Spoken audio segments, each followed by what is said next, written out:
بات کریں گے سفیر کشمیر عمران خان کی، جنہوں نے دھمکی دی ہے بھارت سن لے جنگ ہوئی تو آخری دم تک مقابلہ کریں گے، اب اگر کوئی جیٹ آئے یا فوج آئی تو اینٹ کا جواب پتھر سے دیا جائے گا۔ وزیر اعظم عمران خان نے سرحد پار دو ٹوک پیغام دے دیا ہے، کہتے ہیں مقبوضہ کشمیر میں ظلم کا رد عمل آئے گا، کشمیریوں میں موت کا خوف ختم ہو چکا ہے، بھارت کچھ بھی کر لے نہتے کشمیریوں کو شکست نہیں دے سکتا، عالمی برادری ہندوستانی ہٹلر کو روکے۔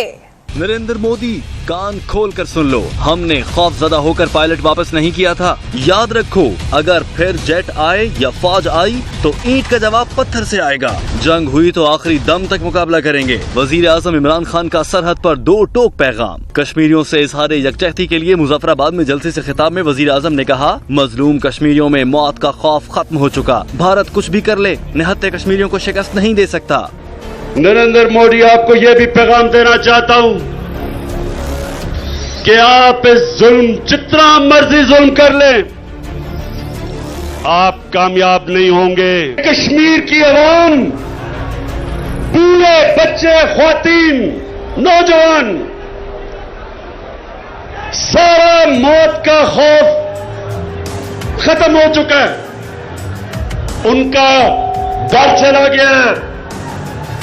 ان کو اب آپ شکست نہیں دے سکتے۔ وزیر اعظم عمران خان نے خبردار کیا کہ مقبوضہ کشمیر میں ریاستی تشدد کے خلاف رد عمل آئے گا، پلوامہ جیسا کوئی واقعہ ہوا تو بھارت پھر پاکستان پر الزام دھرے گا، لہٰذا عالمی برادری ہندوستانی ہٹلر کو روکے، ریفرینڈم کے ذریعے کشمیریوں کو اپنے مستقبل کا فیصلہ کرنے دیا جائے، وہ جو فیصلہ کریں گے ہمیں قبول ہوگا۔ جو یونائٹڈ نیشنز نے 1948 میں ان کو دیا تھا کہ ان کو ریفرینڈم کے ذریعے اپنی تقدیر، اپنے مستقبل کا، کشمیر کے لوگوں کو ریفرینڈم کے ذریعے فیصلہ کرنے کا موقع دیا جائے، جو کشمیر کے لوگ چاہتے ہیں ہم سب کو منظور ہے۔ وزیر اعظم عمران خان نے واضح کیا، ابھی ہم لائن آف کنٹرول تک نہیں جائیں گے، پہلے اقوام متحدہ میں کشمیر کا مقدمہ لڑیں گے، اگر کشمیر کا مسئلہ حل نہ ہوا تو اس کا اثر ساری دنیا پر پڑے گا۔